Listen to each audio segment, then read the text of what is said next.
Kính thưa quý khán giả của VNTV và tất cả các quý vị ngồi trong hội trường hôm nay. Thưa quý vị, hôm nay chúng tôi rất là hân hạnh đón tiếp một người dân biểu của California, bà Loretta Sanchez. Đối với cộng đồng Việt Nam của chúng ta, bà Loretta Sanchez là không có một người gọi là xa lạ. Bà ta đã giúp cho chúng ta rất là nhiều trong cái vấn đề lĩnh vực gọi là nhân quyền của Việt Nam. Trong 20 mấy năm qua, bà đã xuất hiện nhiều lần trên những cái nguồn TV, radio cũng như là Asia hoặc là Paris by Night của chúng ta. Thì hôm nay chúng tôi hân hạnh được mời bà đến đây trong cái mùa bầu cử này. Bà ta không những là một dân biểu của liên bang mà bây giờ lại đang ra tranh cử gọi là thượng viện của California để thay thế cái chức vụ của bà Boxer. Thì một lần nữa chúng tôi mời quý vị với chúng ta trò chuyện với bà Loretta Sanchez. Welcome. Thank you so much. Thank you for your... Thank you. Xin kính chào quý vị. Thank you. Thank you very much.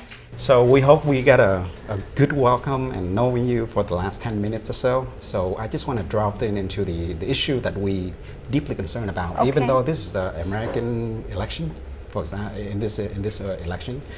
But as Vietnamese, we have a few issues that is always concern us, Right. and it's always deeply in our roots that is always bringing back to the motherland.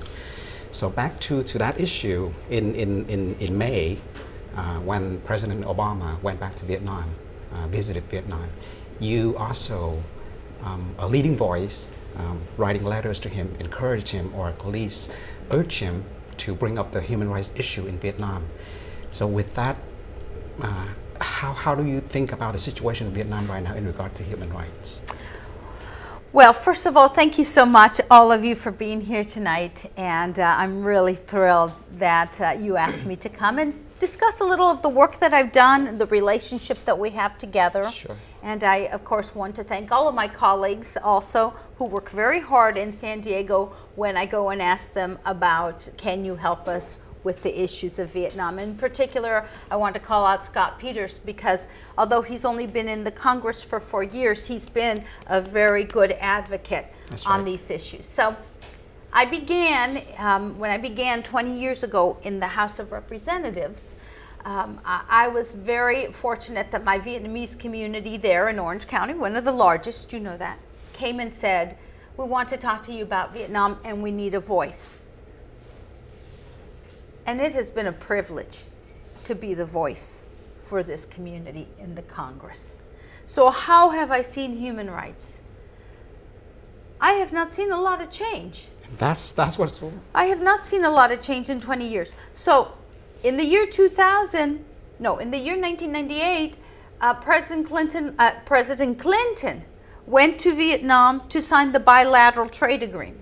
Remember, they took away the embargo, then he signed the bilateral trade agreement. I said to him, you have to take me with you because the Vietnamese have to know that even though we're going to do trade with them, they have to have the person who has been talking about human rights and how important that is. So he agreed. President Clinton agreed. He was signing, I was right there. And he said, Loretta Sanchez, human rights, we're going to keep an eye on this. You know, the Vietnamese government's very interesting. They release the prisoners when they want something, then They cast them back. we get them, then we give them what they want, then they take them all back. That's right. I saw this with bilateral trade agreements. I saw this with WTO, you know, when President Bush gave it. Now I see it with Obama in the same way. Right. So you issued a statement after the embargo was lifted. You were saying that we have no more leverage with that particular trade deals if there's nothing to keep them back. You know. So if that's the case, and you are seeing all these issues, right? How can your colleagues or the administration not seeing that the way that you do?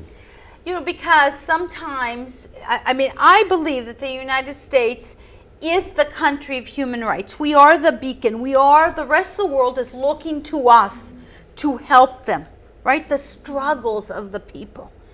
They are looking to us. It is our history of a nation. So I look at both Clinton, Bush, now Obama, and it's very interesting how the economic issues play more important than the human rights issues. And this sometimes I'm like this with some of those, all of those presidents. So in your opinion, which one take precedence? Is it the business or is it human rights? Well, which one come first? well, personally, I would do human rights because an indignity against anyone is an indignity to all of us. So the human rights conditions, in particular, I mean, you know, you have press, you have religion, you have assembly, you have free speech, but religion, I mean, come on, Vietnam has been on the list of countries of particular concern. That's it right. is so bad on religion. So if religion. If what you said is true, in 20 years, there's no change in that regards, right? And now we continue to do that kind of business and no changes in the human rights issue. And if you get elected, is there any chance you can promote it anymore? Or how can that be First different? of all, we cannot stop promoting that. They want us to give up. Right. They want us to give up, then imagine what that government would do, or what all the tyrants around the world would do to their people. We must speak up. And here's another reason why we must speak up. When I went the first time to Vietnam, I saw the Venerable Taekwondo. Taekwondo, yes. And he said to me, we sat like this in his pagoda because he was under house arrest. And he said to me, you have to continue to speak up and you have to tell the Vietnamese Americans that they have to speak up for us because it gives courage to the actual people inside of Vietnam because they are very brave when they go against that government. And because of that, you got barred from entry to Vietnam as well, right? Right. You got denied entry to Vietnam. You know the National Assembly has So actually voted against my getting a visa to go to Vietnam. that's right, like a few times. 3 or 4 times now. Sometimes I go in and then they get very mad because, you know, I work on human rights. And so then they say for a while, they say, no more, no more. We're not letting Loretta Sanchez in. But we have to fight. We have to speak up. As our religious leaders say, we must speak up for the rights of people. The takeaway from the human rights in Vietnam from your updates is that there's no change. And we continue to raise our voice. And you will be one of the leading voices in the Congress and or more if you get elected, right? Look at that Vietnam Human Rights Act. That's right. We pass it in the House, then we send it to the Senate. We don't have a big, strong, everyday voice for it. This is one of the powers of a senator, is that they are listened to and they have a powerful voice of a California senator talking every day about human rights conditions in Vietnam. So that's a big deal. Let me use that and segue into another question. That you're not just advocating for Vietnam human rights, but also in July when the International Tribunal ruling against China in the encroachment in the South China Sea, you issue a statement saying that it's a victory for the people of Philippines and Vietnam. What's your thought on that process and why do you issue that statement? Is that the Chinese government in the wrong or? I believe they are. First of all, I call it the Eastern Sea. Right? Sea. It's the Eastern Sea. It's not the South China Sea. It's not China Sea. Right. It's the Eastern Sea. And, you know, not only do they not have, for them to go and to ruin, to take or to try to possess land that is not theirs, or to take coral that is incredibly reefs that are incredibly important. Everybody now worries about climate change and the reefs dying and the fish population, and then they take these and they make an ecological disaster by making islands, artificial islands, so they can claim more territory of the sea. Not only is it hurting our planet, but anybody can see that that is illegal.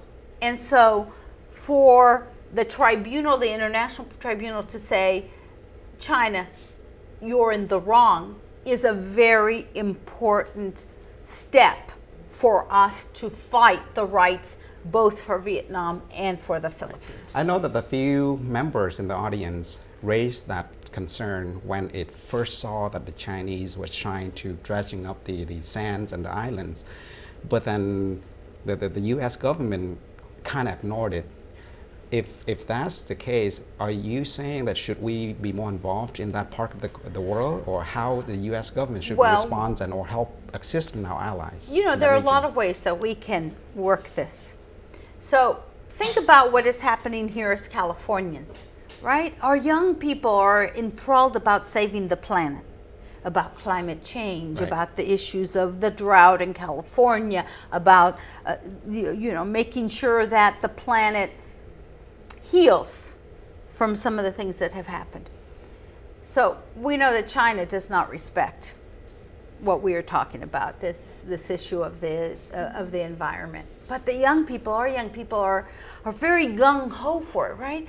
Can you imagine if we had, for example, a boycott or something around the world where the young people would unite against somebody like a China who clearly has done something wrong to hurt our ecology, to hurt our environment, to hurt the people who need the fish to exist and to thrive, because that's one of the biggest fishing areas and it's important for Vietnam, for example.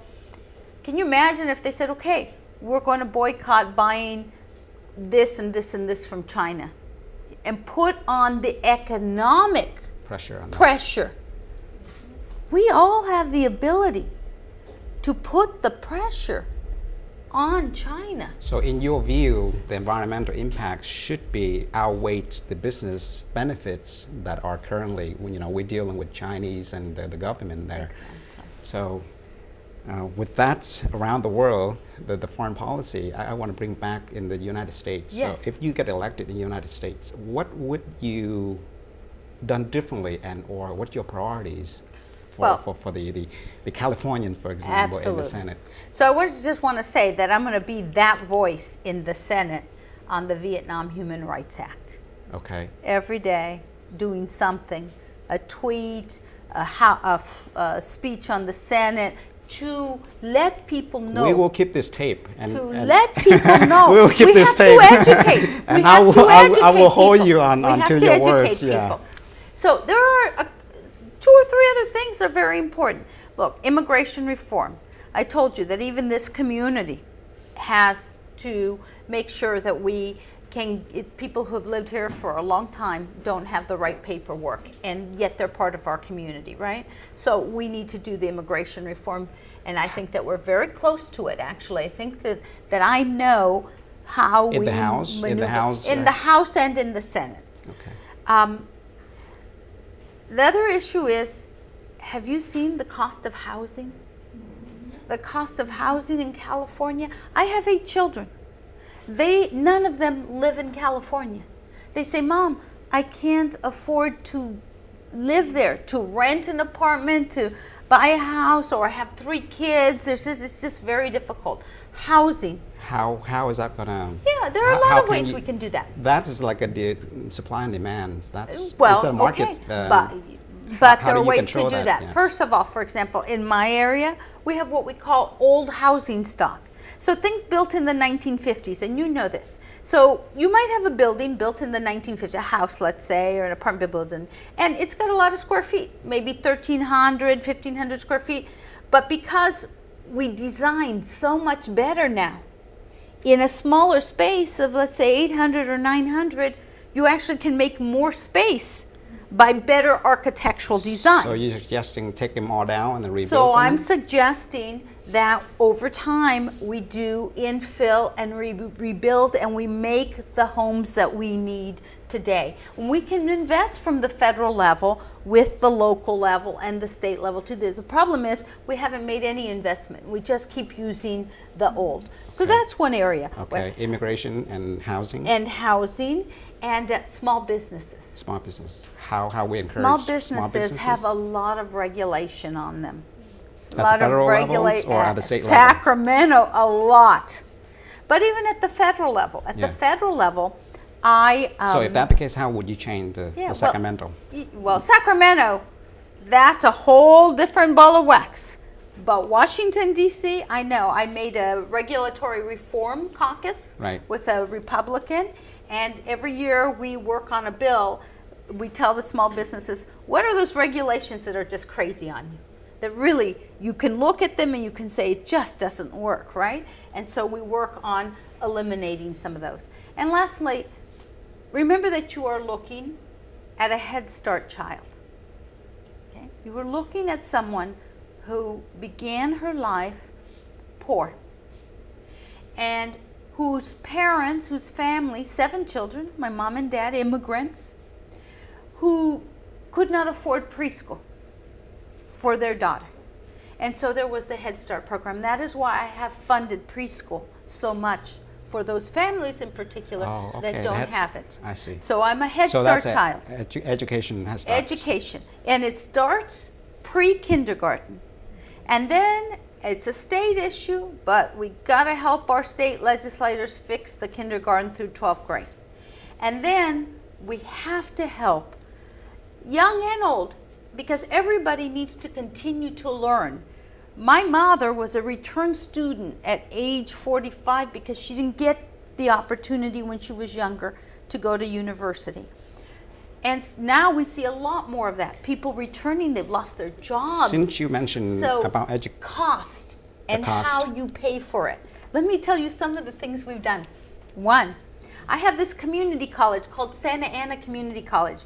This year, the freshmen are going to have free tuition. Okay. Yeah. Is that because of the federal fundings, or is that something special that you've done for them? Well, we have federal funds, we have some state funds, our local business community has stepped up to the plate to raise, so our freshmen are getting free tuition for the year. Second, I fought and I helped to shape, and at the Sacramento they passed it, that we have a pilot program, and I think we have them at 12 community colleges now, and mine is one of them, where they are doing some 4-year degrees. So you can go to the community college and you don't have to transfer. There are a few degrees that are, and they're pilot projects. If it goes well, we'll try to add more, but going to a community college for 4 years is a lot less expensive than even transferring to Cal State San Diego, for example. In the Congress, I carry the bill to increase the amount of scholarship money available, the Pell Grant. Okay. That is my bill. And here's something that doesn't cost anything extra. I carry a bill for the Pell Grant that says you can use the Pell Grant during summer. Because right now, you can only use it in the 2 semesters or the 3 quarters or what have you, and you can't use it during the summer. But some people, because they have to, or they're trying to finish college faster, right? They want to go in the summer, or maybe the classes weren't available because of the demand and there weren't enough, and now it's available in the summer, and they're taking summer class, but they cannot use the Pell Grant during the summer right now. So my bill would say you can use it anytime. And of course the GI Bill, which is a real and true education bill. Right. Those are the things. So since you touched on a couple of things on the education, so there are 2 schools of thoughts. One is at the federal level, legislating the education for the local schools. So a lot of people go against that, saying that the federal dollars, or at least for that education department, has to be transferred back to the state and or the local. How do you see that happening? And or if you mentioned that you have free college students, tuition for the students, first 2 years, first 4 years, yeah. But then with the rising debt of the national, debts, how do you pay for all that? And in continuing in the long run, would you? How do we pay for it? See, when we ask about education, how do you pay for it? When we said, let's go to Iraq to the war, did anyone say, how are we going to pay for it? No, we went. We went. You know how much Iraq cost us? Trillions of dollars that we lost out of our economy for a lot, and we went over there, and it's not much better than when we first got there. So we don't have a problem with money in Washington, D.C.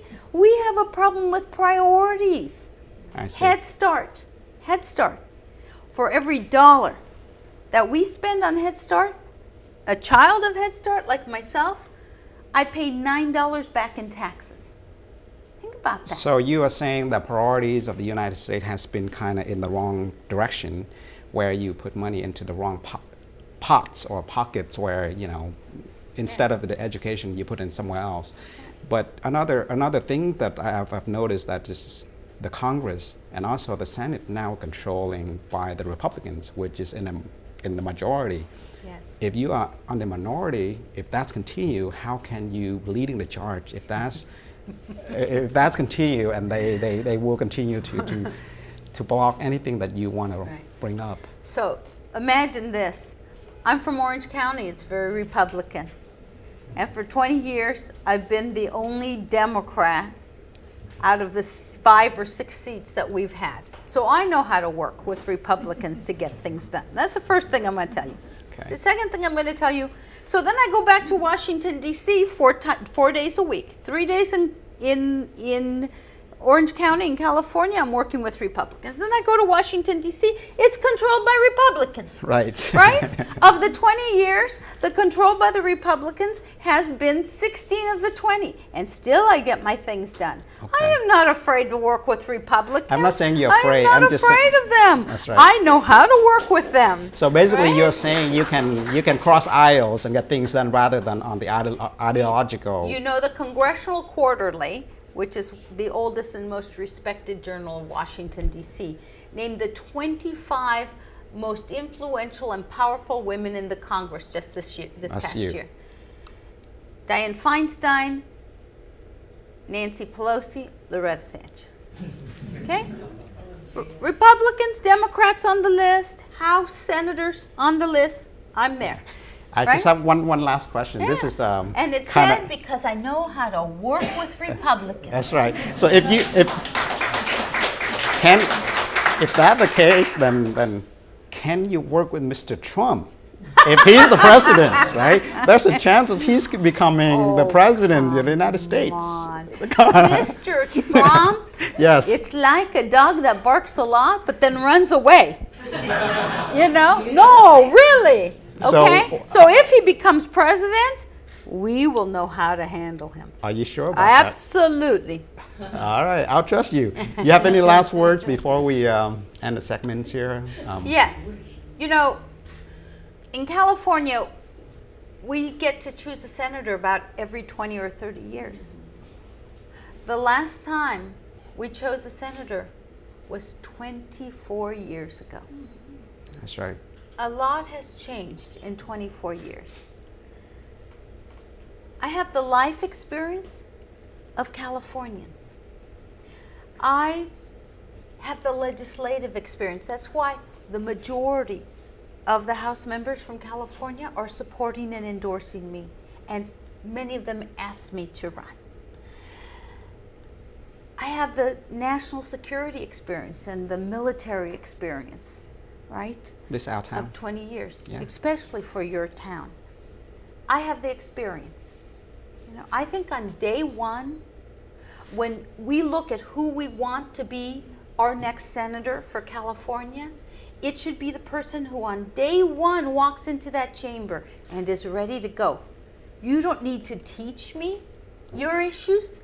I've worked on your issues. I can start fighting on day one.